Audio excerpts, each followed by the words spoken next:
For my first journey overseas, my friend Morgan agreed to meet me at the airport in Atlanta. She lives in San Diego, California. I live in Charlottesville, Virginia. We're about as far apart as you can be within the United States, so Atlanta was a common area where we could meet and take the same plane over to Spain.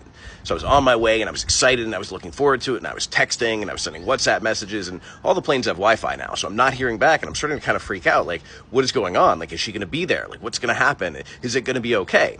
The first thing was that I chose to trust in my friend because I know her and we have a lot in common. We both have felony records. She has a lot more experience in traveling abroad because I've never done this. She's been to 9 countries just this year alone. So I said, hey, I can rely on her experience. So I started getting nervous when I wasn't hearing back. I was like, oh, I'm going to have to do it alone. But then I remember she did it alone at one point.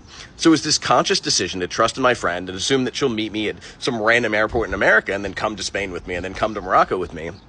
But it was also the willingness to trust in myself that no matter what happens, whether she shows up or not, whether it's something I have to adapt to or not, that I'm going to be okay.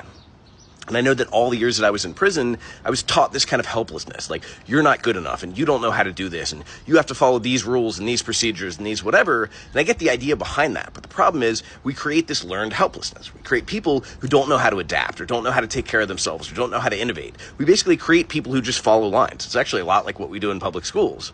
So trusting myself and being willing to come to a random city in Morocco that is so different from anything I've ever known, like last night going to the grocery store, I had to walk to the taxi. I don't speak French. I don't speak Arabic. I had to say, oh, Carrefour, like the name of the grocery store, get there. And I just pop out and I said, oh, attendez-vous? Like, can you wait for me? The guy says, yeah, but then he just takes off as soon as I get out of the car. So I have no idea where I am. I don't know how to get back. I go into the grocery store. I have to figure out how to navigate that system. Then I go out and I finally find the taxi and I come back and you know what? It's okay. It was fun. It was an adventure.